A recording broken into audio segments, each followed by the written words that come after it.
자, 계속 이어서 문제를 한번 봅시다. 1번, 기권을 이루는 대기는 49쪽이죠. 기권을 이루는 대기는 지표에서 약 몇 킬로미터? 1000km까지 분포한다. 그 다음 2번, 오른쪽 그림은 대기의 조성을 나타낸 것이다. A와 B에 해당하는 기체, 아까 뭐라 그랬지? 질질사나이. 그래서 질소, 산소. 이게 둘이 합치면 99%란 말이야.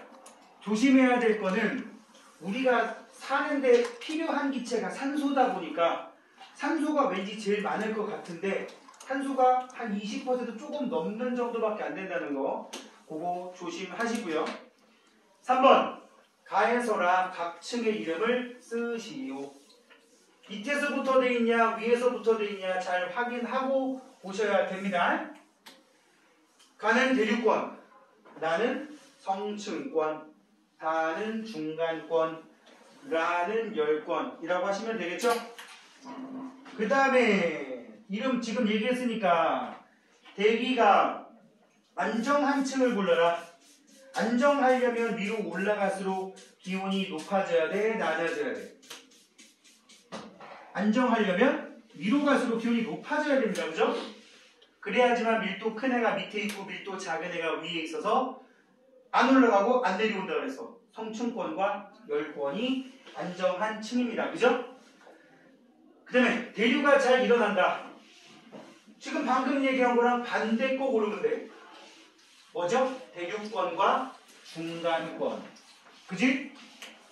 그 다음에 기상현상은 지금 또 방금 얘기한 대륙권과 중간권 중에서 수증기를 많이 갖고 있는 대륙권이 됩니다. 가가 되겠지? 그럼 4번에 1. 대륙권, 리을. 성층권은 니은. 중간권, 대류가 일어나고 유성. 열권은 오로라, 그리고 인공위성의 궤도. 됐죠? 5번. 기권은 높이에 따른 무슨 변화에 따라? 지금 5번에 1번 같은 경우는 온도 변화 또는 뭐 기온 변화라고 써도 됩니다. 그래서 X가 되겠고요. 그지? 여기 밀도 변화라고 되어 있으니까. 높이 올라갈수록 기온이 낮아지는 층은, 자, 요거 잘 해보자. 높이 올라갈수록 기온이 낮아진다. 우리 사는 데랑 비슷한 거잖아. 대기가 안정한 거야, 불안정한 거야? 불안정한 겁니다. 불안정. 그지? 불안정한 거 뭐다? 대륙권은 맞아. 열권은 아니야. 어디하고 어디? 대기가 높이 올라갈수록 기온이 낮아져서 불안정한 곳은 대류권과 중간권입니다. 그래서 2번 또 X지, 그지? 3번, 공기의 대부분이 모여있는 층은 대륙권. 왜? 지표면 가까운 곳이 가장 중력이 크니까. 3번 맞는 말이고, 중간권 계면 부분에서 가장 기온이 낮습니다. 중간권 계면이면 여기 봐. 중간권에서 열권으로 넘어가는 곳이고요. 대략 80에서 100km 정도 되는 곳이고요. 여기가 대략적으로 앞에 보게 되면 한 영하 100도 정도 나옵니다. 요 정도 나옵니다. 대기권에서 최저 기온 정도 찍어요. 알겠지? 깔끔하잖아. 한 100km 안팎에서 영하 100도. 다음 페이지 넘기면 이제 정말 어려운 개념이 나옵니다. 지구 복사평형. 자, 오늘 바람이 좀 불지만 않으면 굉장히 따뜻한 햇살인 거 알지? 그지? 바람 때문에 흔히 말하는 체감온도가 많이 낮아져 있긴 한데 우리 겨울에서 이제 점점 따뜻해서 봄을 맞이하게 될 텐데 왜 겨울에서 봄이 되면 날씨가 따뜻해질까? 한번 생각해 봤어? 그 이유가 뭘까? 한번 맞춰봐. 선생님이 여기다 몇 개 옵션을 줄 테니까. 지구가 태양 주변을 공전한다고 하죠? 그지? 겨울하고 여름하고 태양 주변을 지구가 공전을 하는데 원궤도로 안 돌아. 어떻게 도냐면 여기 그림 그리면 태양이 이렇게 있으면 이 주변을 지구가 돌아갈 때 좀 이렇게 돌아가. 좀 제가 오버했어. 이렇게 심하진 않아. 가까울 때가 있고 지구의 위치가 돌다 보면 멀 때도 있거든. 어디가 여름이고 어디가 겨울일 것 같아? 여름, 겨울. 것 같으면 내가 안 읽겠지. 지금 이렇게 된 나라도 있어. 남반구에 있는 나라들은 그래. 그 생각해봐. 우리 알다시피 남반구, 북반구 계절 반대거든. 그 막말로 여기가 여름이고 여기가 겨울인 데도 있고 여기가 여름이고 여기가 겨울인 데도 있어. 오, 마스크 살짝 내렸더니 완전 이미지가 다른데? 은근히 큐트한데? 뻥이야. 자, 여기만 볼 때보다 큐트한 건 맞는 것 같아. 또 뭐 삐지거나 마음 상하거나 그런 건 아니지? 우리 입장에서 볼 때 있잖아. 여기가 여름이고요. 여기가 겨울이에요. 사실 이렇게 차이 많이 안 납니다. 얼마나 차이 나냐? 한 1000분의 1 정도 차이 나잖아? 1000분의 1이나 한 10,000분의 1도 안 차이 나. 이것도 안 돼. 몇십만 분의 1, 몇백만 분의 1밖에 차이 안 나. 알다시피 지구에서 태양까지 거리 약 1억 5천만 킬로미터 들어봤지. 거기에서 한 300km, 400km 차이 날 거야. 그러니까 내 통장에 1억 5천만 원 있는데 얘도 1억 5천만 원 있는데 내가 300원 썼어. 그 차이야. 그 별거 없지. 그래도 보통 천문학 공부할 때는 이거를 이렇게 극단적으로 해서 설명한단 말이야. 가까울 때가 겨울이야. 우리 입장에서 볼 때. 지금 여기서 어디로 가는 거야? 이렇게 가는 중이에요. 그러면 뭐 때문에 계절이 변하느냐? 햇빛이 지면에 내려오는 그 각도. 초등학교 때 태양의 고도라고 배운 거 기억나요? 기억 안 나겠지? 잘 봐. 초등학교 때 이런 실험을 한 기억이 있을 수도 있고 없을 수도 있고 기억이 없을 거지 분명히 했을 거야. 판때기에다가 나무 막대기를 이 위에 그림 잊어버리고 나무 막대기를 하나 세운 다음에 대부분 대낮에 햇빛에 의해 그림자가 여기까지 생기면 그림자까지 선을 그어놓고 여기 각도를 재는 실험을 해본 적 있냐 없냐? 있지. 이걸 태양의 고도라고 불러요. 특히 낮 12시 태양의 고도를 남중고도라고 불러요. 남쪽 중앙에 왔을 때의 고도란 뜻이야. 자, 여기서 우리 천문학에 관련된 가장 기본 개념을 여기다 여러분들한테 물어볼게요. 여학생들한테 많이 물어볼 거예요. 태양이 동쪽에서 떠 서쪽에서 떠. 고민을 해. 동쪽에서 뜨지. 확실해? 서쪽에 뜬 적 없을까? 없어. 그럼 여기서 이제 계속 갑니다. 타겟으로 삼았으니까 오늘 희생해. 아침에 떠, 점심 때 떠. 아침에 뜨지. 빙고. 자, 이제 계속 간다. 해가 동쪽으로 져, 서쪽으로 져. 대답 못하면 이상한 사람이 될 정도의 쉬운 거야. 서쪽으로 져. 아침에 져, 저녁에 져. 저녁에 져. 동쪽에서 서쪽으로 진단 말이야. 여러분들 보기에 이쪽을 동이라고 치면 동쪽에 떠서 서쪽으로 진단 말이야. 그 사이에 딱 가운데 남쪽을 지나가거든. 그 남쪽을 지나갈 때 딱 정확히 남쪽을 지나갈 때가 정오야. 낮 12시. 그래서 남쪽 중앙에 왔을 때 고도가 하루 중에 가장 높이 떴을 때거든. 떠서 여기까지 올라갈 때 이렇게 진단 말이야. 그래서 남중고도라고 얘기를 하고요. 우리나라는 동경 135도를 기준으로 하는 시간을 쓰기 때문에 실제로는 12시 31분 정도에 남중합니다. 도쿄 기준으로 하면 딱 12시에 남중하는데 서울 기준으로 하면 12시 한 30분, 31분 사이에 남중한다고. 그러다 보니까 우리는 아직 정오가 되더라도 약간 아침의 기운이 좀 남아있는 느낌이잖아. 일본 간모 사람 알 거야. 우리보다 조금 생활 패턴이 한 3, 40분 빨라. 시간 같이 쓰는 거 알죠? 가끔씩 일본 갔다 오고 시차 적응 안 돼서 힘들어 죽여버려야 돼. 뻥쟁이들이야, 뻥쟁이들. 응? 나 일본 가. 저 일본에 몇 시지 시간 맞춰야 돼? 뭘 맞춰? 그래 안 돼. 그치?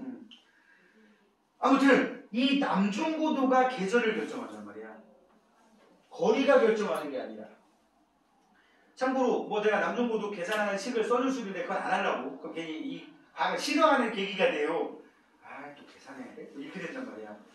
그냥 태양이 높이 뜨면 그림자가 짧게 생겨요. 태양이 막 낮게 뜨면 그림자가 길게 생긴단 말이야. 이럴 때가 겨울인 거고 이럴 때가 여름인 거고 중간 정도가 봄, 가을이란 말이야. 지금 여기에서 일로 넘어가는 중이라서 날씨가 따뜻해지는 거라고. 그러면 무슨 일이 생기냐? 여기까지 됐을 때는 이만큼 넓은 면적의 태양 에너지가 분산되는데 봄이 되면은 이만큼의 면적의 에너지가 집중되고 여름이 되면 이만큼이 집중되는 거야. 좁은 면적의 에너지가 집중되는 거고 겨울이 되면 넓은 면적의 에너지가 분산되는 거야. 그래서 계절 변화가 생기는 건데 지금 할 얘기는 그 얘기는 아니고 지구에 이렇게 에너지를 공급해주는 주체가 태양이란 말이지. 지구는 그래서 태양에서 오는 에너지가 없으면 우리 싸그리 몰살이에요. 아시죠? 햇빛이 안 들어오면은 식물이 광합성을 못할 것이고, 광합성을 못하면 벼가 못 자랄 것이고, 벼가 못 자라면 우리가 좋아하는 밥을 못 먹지. 그지? 뭐 굳이 밥이 아니더라도 초식동물이 없어지면은 육식동물도 사라지고, 뭐 이런 과정 때문에 지구상의 생명이 싸그리 못 자라게 될 텐데, 태양 에너지를 먹기만 하고 지구가 다시 뿜어내거든. 뿜어내지 않으면 지구 기온이 계속 올라갈 수밖에 없어. 태양에서 오는 에너지는 태양 복사 에너지라고 부르고, 무슨 복사 에너지? 태양 복사 에너지. 어느 정도 태양 복사 에너지를 먹고 난 다음에 지구가 다시 우주 공간으로 뿜어내는 에너지는 지구 복사 에너지라고 부릅니다. 태양 복사 에너지, 태양은 표면 온도가 6000도씨가 넘어가는 고온의 별이고요.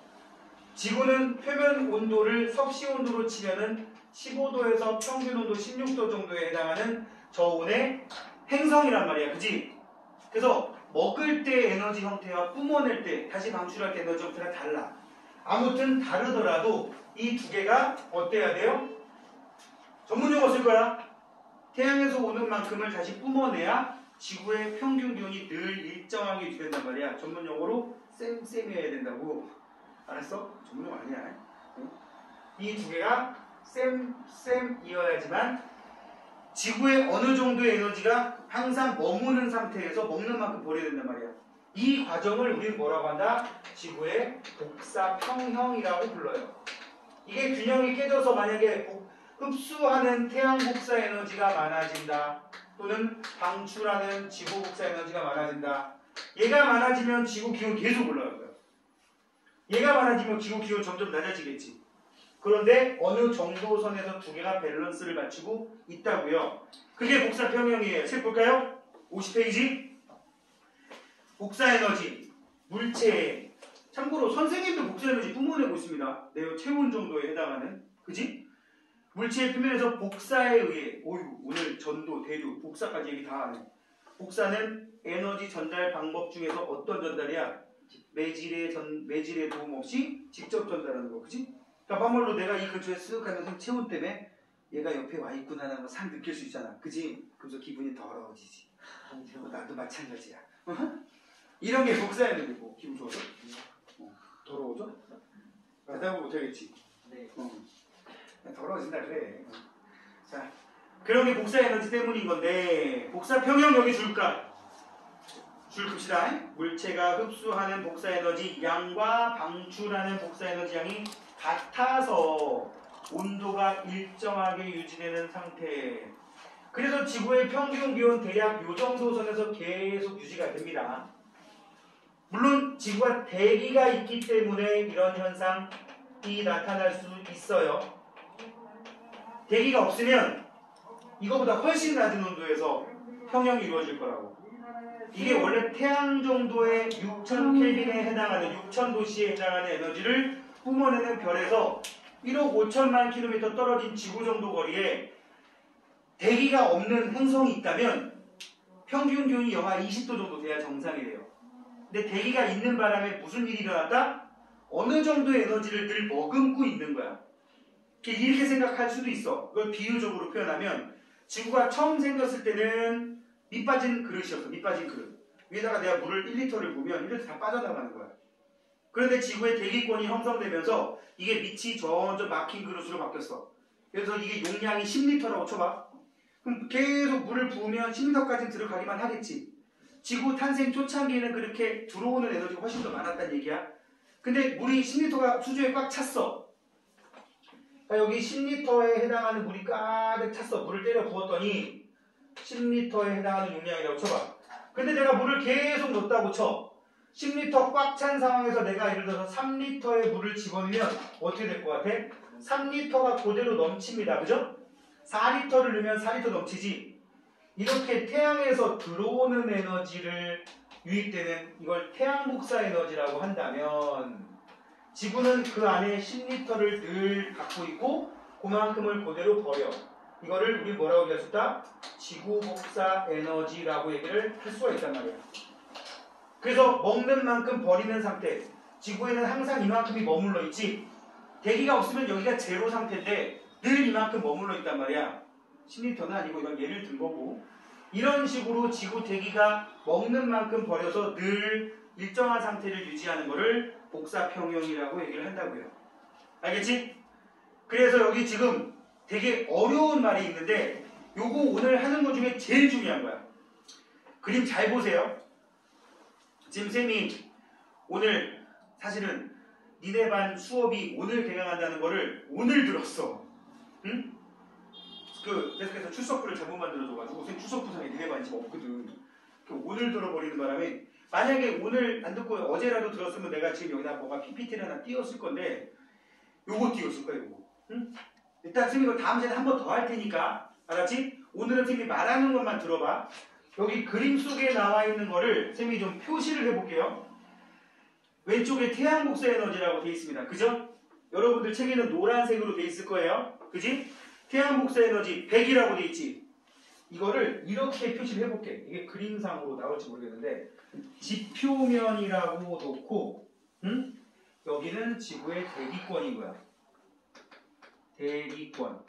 아까 말한 대륙권, 성층권, 중간권, 열권. 그지? 그 다음에 우주. 그리고 저기에 태양이 있어. 그죠? 태양이 있단 말이야. 태양에서 에너지가 지구로 유입된대. 그게 100이라고 돼 있어. 그죠?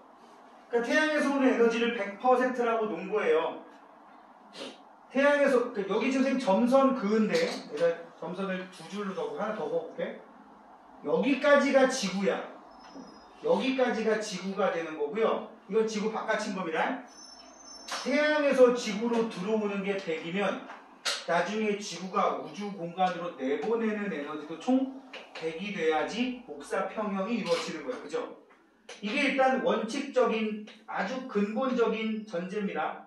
복사평형이 이루어지려면 100 먹고 100 버려야 돼. 근데 지구에는 대기권도 있고 바닷물도 있고 땅도 있고 구름도 있고 막 많다 보니까 이게 복잡한 형태로 나오는데 원칙은 저거야. 잘 봐봐. 여기 지금 빨간색하고 노란색으로 되어 있으니까 이걸 해볼게요. 태양에서 오는 에너지가 100이야. 지금 여러분들은 뭐를 끊었으면 좋겠냐면 거기 B, 대기와 구름의 흡수 20%라고 써있지. 여기다 가서 흉내만 내볼게.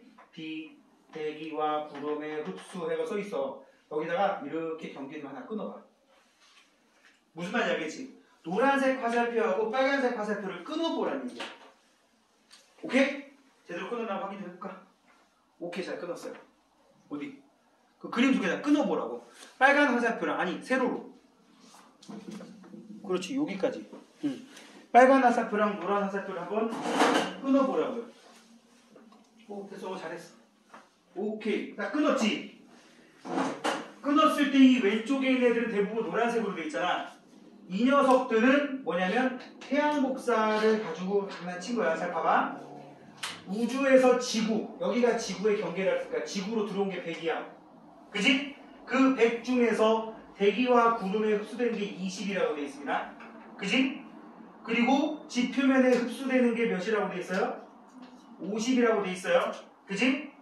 흡수되는 거 대기와 구름의 흡수가 20, 지표에 흡수되는 게 50. 그리고 여기 보면 구름도 있을 것이고 눈에 보이지 않지만 수증기도 있을 텐데 거기 맞고 튕겨져 나가는, 일부 튕겨져 나가는, 그 일부는 지표면 맞고 튕겨져 나가는 거 다 합치면 30이라고 돼 있지. 그지? 잘 봐봐. 우주공간에서 지구로 태양이 100이라는 에너지를 공급해 줬는데 그 중에 대기가 20을 먹고 50을 먹었어. 30은 먹기도 전에 튕겨냈죠. 그지? 그래서 우리는 지구의 반사의 비율, 반사율을 30% 이렇게 얘기하기도 해요. 반사율을 다른 말로 알베도라고도 얘기를 하고, 알베도. 반사율이라는 뜻의 전문 용어입니다. 100 먹고 30을 튕겨냈어. 그러니까 30은 됐거든? 안 먹어. 응?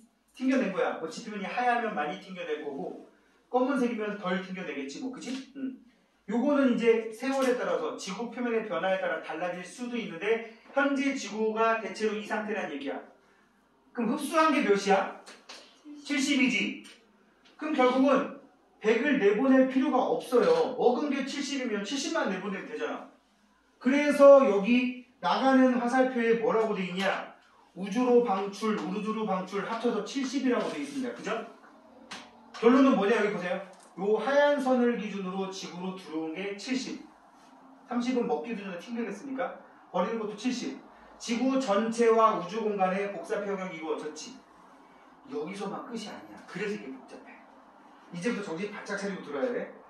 여기는 대기권이라고 그랬고요. 여기는 지표라고 하겠습니다. 어디를 기준으로 따져도 무조건 먹는 만큼 버려야 정상이야. 자, 이제 볼게. 빨간색 화살표로 나와 있는데 이제 여기 나온 숫자들을 써놓고 나서 뼈맞추기를 한번 해볼게요. 대기의 흡수, 지표에서 방출. 어느 정도 얘가 먹고 나서 지표에서 방출되는 양도 있대요. 그 중에 일부가 여기로 나가는 거고, 그지? 여기로 나가는 거고, 굉장히 많은 양이 다시 대기로 흡수가 된대요. 그지? 그래 안 그래? 다시 대기로 흡수가 된다고 돼 있습니다. 그래 놓고 이렇게 흡수된 녀석이 다시 지표면으로 뿜어내기도 하고 우주 공간으로 나가기도 한단 말이에요. 지금 여기를 여러분들이 파악을 해야 돼요. 여기는 지금 숫자가 안 써 있는데 고등학교 책에 보면은 여기 숫자들 중에 100이 넘어가는 숫자가 막 등장을 해. 응? 우주 공간으로 나가는 게 66%고 지표로 다시 들어오는 게 88%고 응? 요걸 써놓고 나면 지금 여기는 안 써 있어요? 응. 88%라고 나오고 여기서 다시 뿜어내는 게 몇이라고 나오면 148이라고 나옵니다. 잘 봐봐. 지표면 입장에서 볼 때 빨간색으로 쓸거였다. 지표면 입장에서 볼 때 태양으로부터 먹는 게 50이고 대기에서 다시 지표로 들어오는 게 88이라고 나오거든. 고등학교 책에 여기 안 써있으니까 내가 고등학교 내용을 그냥 팀이 외우고 있는 걸 넣어본 거야. 이거 두 개 넣어버리면 지표면 입장에서 볼 때 태양에서 먹은 게 50, 대기에서 지표로 들어온 게 88 더하면 총 몇이에요? 138이구나. 산수가 안 되냐? 지표가 뿜어내는 게 138이 나와요. 그 중에 이쪽으로 4가 나가고요. 응? 138 중에 이쪽으로 4가 나가고 여기 134가 나간단 말이야. 134가 이 사이로 들어간다고. 여기 두 개 더요. 몇 나와? 더 몇 나와? 150? 2? 154 나오지. 154는 어디서 나온 건지 알아? 이제 이걸 역추적을 해야 돼. 봐봐. 여기 선생님이 써놓은 거를 가지고 이제 껴맞추기를 한번 해볼게. 지금 중학교 과정에 그게 없으니까. 결론은 이건데, 좀 전에 우리는 지구와 지구 바깥으로 100 중에 70이 들어오고 70이 나갔다는 걸 해결했지. 지표면 입장에서 볼 때 50을 먹고 88을 먹으니까 지표가 이쪽 저쪽으로 먹은 게 138이야. 그래서 다시 138을 뿜어냈어. 그럼 지표면이 복사 평형이 이루어졌지. 그럼 대기권만 봐도 여기저기서 먹은 거와 버린 게 같아야 돼. 대기권은 태양에서부터 먹은 게 20이야. 지표면에서 뿜어낸 거를 다시 먹은 게 134야. 더하면 몇이야? 154지. 154를 먹었으면 평형이 이루어지려면 154를 버려야 되지. 이렇게 지구와 우주, 지표면과 지표면이 아닌 곳, 대기권과 대기권이 아닌 곳을 다 따져도 먹은 만큼 버리는 상황이 발생하게 된다고. 다음 시간에 선생님이 잠깐 PPT 띄워놓고 요 그림 숫자 써있는 걸 가지고 고등학교에 나오는 사실은 수능 내용이거든. 응? 수능 내용에 나오는 그림을 하나 보고는 이렇게 된 걸 한 번 더 해석을 해볼 거예요. 선생님이 이미 얘기를 다 해버려서 원리는 똑같아. 이게 복사 평행이라는 거야. 중학교 과정에서 근데 70 먹고 70 버렸다 정도에서 끝낸 거라고. 알겠지? 이 복잡한 과정을 지금 뺀 거란 말이야. 결론은 뭐냐? 이 과정을 갖게 되면 거기 지표로 방출이라는 요 숫자, 선생님이 여기다 88이라고 써놓은 숫자 있지? 이게 항상 지구 안에서 어느 정도의 에너지가 돌게 만들어야 돼. 이게 마치 이 안에 늘 10리터의 물이 머무르게 하는 원리랑 똑같은 원리인 거야. 알겠니? 그래서 늘 지구에는 에너지가 머무르고 있어서 대기가 없을 때보다는 살짝 온도가 살짝은 아니지. 선생님 아까 얘기했지? 대기가 있기 때문에 이 정도지, 없으면 거의 영하 20도라고. 대기가 있기 때문에 항상 어느 정도 지구가 보온된 효과를 나타낸단 말이야. 그지? 이걸 온실효과, 그린하우스 이펙트라고 부른다고. 뭐라고 한다고요? 보세요. 지표에서 방출되는 지구복사 에너지에, 여기 봐. 지표에서 방출되는 지구복사 에너지 일부를 다시 흡수했다가 지표로 재방출. 여기 다시 방출이라고 써있습니다. 줄 보세요. 지구복사 에너지를 일부를 대기가 흡수했다가, 찾았니? 온실효과 뒤쪽이야. 지구복사 에너지의 일부를 대기가 흡수했다가 지표로 다시 방출. 평균 기온이 높게 유지된 현상. 그림 찾았어요? 온실효과에. 응? 여기서 평균 기온이 높다는 거는 대기가 없을 때보다 높게 라는 뜻입니다. 알겠죠? 그래서 지구와 다른 태양으로부터의 거리가 거의 같죠? 달이 지구에 붙어 있으니까. 하지만 지구는 대기가 있어서 평균 온도가 이렇게 15도, 16도가 된다 그랬는데, 달의 평균 기온은 실제로 영하 18도, 지금 아까 영하 20도 정도라고 그랬잖아. 그지? 지구도 아마 대기가 없었으면 이 정도 됐을 거라고. 대기가 있어서 이 정도 유지된다는 거 기억하고 계시면 되겠고. 비슷한 개념 중에 온실효과랑 애들이 헷갈리는 것 중에 지구온난화라고 있어. 바로 밑에 써있지. 지구온난화하고 온실효과의 차이점을 이제 한번 정리를 할 건데, 여기 봐. 온실효과는 보온된다가 핵심이야. 대기가 없을 때보다 있는 게 보온을 더 잘하게 한다. 그러다 보니까 온도 편차가 심하지 않게 만드는 거지. 그지? 반면에 지구온난화는 뭐냐면 이 대기 중에 있는 기체의 성분이 바뀌면서, 뭐가 바뀌면서? 기체 성분이 바뀌면서 여기에 134가 들어가야 되는데 일시적으로 135가 되는 거야. 그러면은 나가는 양 70은 그대로니까 이쪽으로 89를 뿜어내야지만 또 먹는 거 버리는 게 같아지지. 그러면 이 안에 머무르는 양이 조금 더 늘어나는 거야.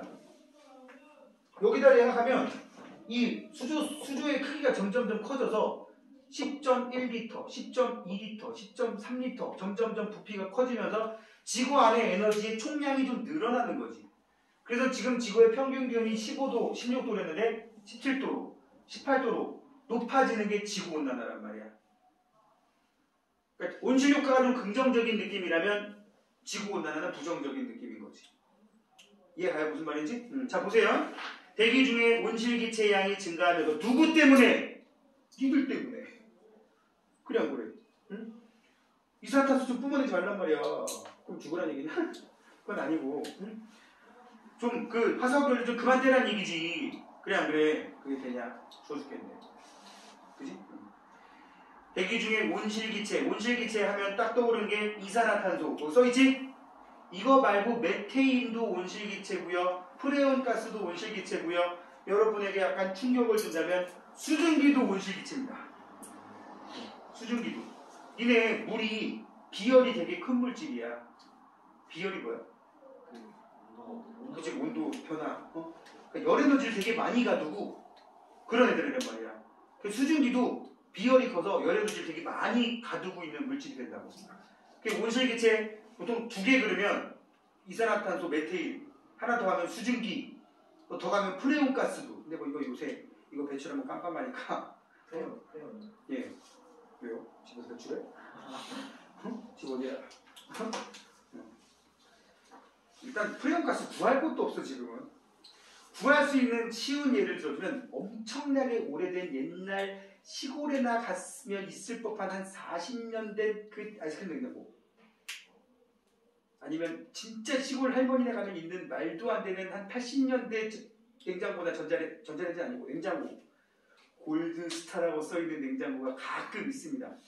뭔지 알아? 오, 안 해? 야, 너 어떻게 알고? 몇 살이야 너? 근데 이거 알면 최소 30대 후반이야. LG전자의 옛 명칭이 금성전자였거든. LG. 응? 원래 럭키라는 회사랑 골드스타랑 합쳐가지고, 럭키는 주로 그 치약 아니면 뭐 화장품 뭐 샴푸 이런 거 만드는 회사. 거기서 LG 생활건강이죠. 그 럭키라는 회사랑 전자제품 만들던 금성사라는 회사랑 합쳐가지고 럭키 금성, LG, 라이프 이즈 굿 다 뻥이야 그거. 응? 거기 LG 보면서 이제 라이프 이즈 굿, 그지? 웃기지 마. 럭키 금성의 약자야. 응? 몰랐지. 하여튼 그 회사의 냉장고 같은 경우 아직도 가끔 있거든. 그런 데는 아직도 프레온가스 들어있어. 냉매로. 그 냉장고 폐기시키면 프레온가스 밖으로 새나갈 수도 있어. 그 냉장고 뒤 밑에 보면 요만한 압축기라고 하는 그 금속으로 된 이렇게 두그런 농구공 모양의 공간인데 그 속에 프레온가스 들어있단 말이야. 그런 게 뭐 수십 개, 수백 개, 수천 개 터지면 모를까. 뭐 어쩌다 한 개 터뜨려봐야 티도 안 납니다만. 그런데 아니면 프레온가스 구하기 힘들다고 그 얘기를 해주려고 했던 거고. 2번 읽읍시다. 3번에 2번. 동그라미 2번. 대기 중에 이산화탄소의 농도가 증가할수록 지구의 평균 기온 상승, 이게 지구온난화의 핵심이야. 아까 얘기한 거 온실효과의 핵심은 보온된다. 지구온난화의 핵심은 뭐라고? 평균 기온이 상승한다. 알겠습니까? 그 이유가 뭐라고요? 화석연료의 사용 때문에 어쩌고 하면서 밑에 대기 중에 이산화탄소 농도 그래프와 지구의 평균 기온 그래프가 같이 가고 있습니다. 그죠? 조금 패턴이 완벽하게 겹치진 않지만 왜 여기 1850년대부터라고 되어 있는지 대충 알겠지? 산업혁명. 화석연료 사용량이 급증하던 시절 아니야? 전기기관이 개발되면서. 뭐 이 정도는 알겠지 설마. 초등학교 책집 읽었니? 네. 이러면 내 말 무슨 말인지 알 거예요. 전기기관 개발한 사람 이름은? 제임스 와트. 맞은 것 같은데. 아, 전기기관 차가 스티븐슨이구나. 잠깐 내가 스티븐슨 생각하고 물어봤어. 제임스 와트 맞네요. 하여튼 그게 동력원으로 대부분 화석연료를 썼기 때문에 화석연료 때문에 이렇게 대기 중에 이산화탄소량이 늘어났고 그때쯤부터 지구의 평균 기온이 엄청나게 올라갔다고 합니다. 1850년에 비해서 무려 1도나 증가했죠. 애기. 그거밖에 증가 안 했어? 그냥 열심히 살면 돼요. 자, 지구온난화의 영향, 빙하의 면적이 줄어든다, 해수면 상승, 그 다음에 폭우, 폭염, 폭설 등의 그러니까는 지구가 더워진다고 해서 겨울이 더워지는 게 아니라 겨울에는 열나 춥고 여름에는 열나 덥고 이런 식으로 바뀐다는 얘기지. 그치? 또 그러다 보니까 극단적인 기후변화 때문에 농작물 생산량도 많이 줄고 그다음에 고산지대에 있는 만년설도 줄고 이런 얘기 나오고 있습니다. 나머지 지구온난화에 대한 대책을 한번 읽어보시고요. 하나만 하고 갑시다. 플러스 강의 2번에 보면 지구의 위도별 에너지 불균형이라고 써있어. 그지? 지구는 둥글기 때문에 아까 선생님 말한 태양의 남중고도야. 적도 쪽은 태양의 고도가 되게 높아. 1년 내내 거의 높아. 극지방은 1년 내내 햇빛이 거의 누워서 들어와. 미세한 차이는 있지만. 그러다 보니까는 무슨 일이 생기냐면 태양 에너지 흡수하는 양, 뿜어내는 지구 복사 에너지의 양, 지구 전체로는 복사 평형이 이루어지는데 적도랑 가까운 저위도 지방은 먹는 양이 훨씬 많아.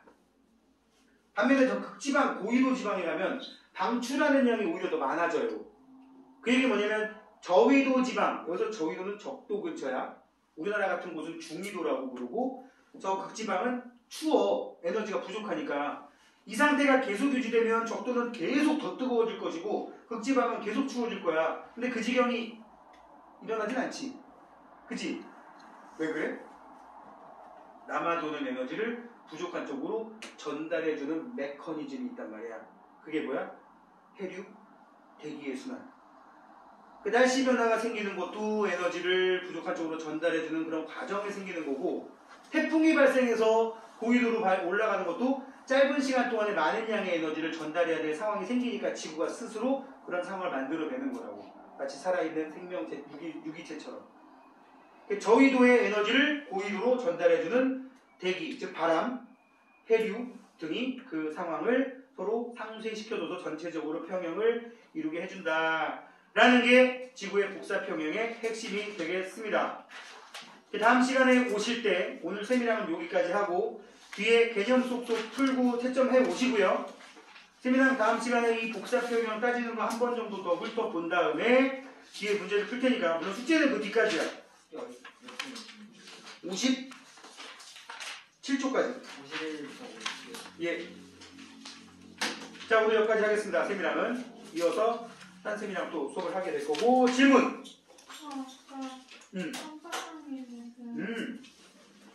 여기 이거에서 80%에서 90%가 모르면 아, 대기의 거의 이런 공기의 대부분이 지표면 근처에 몰려 있다. 10km 이내에 몰려 있다고. 그러니까 여기에 대부분 몰려 있다고. 대륙권. 네. 위에는 거의 다 합쳐봐야 10%도 안 된다는 거지. 오케이? 네. 또 질문 없으면 여기까지.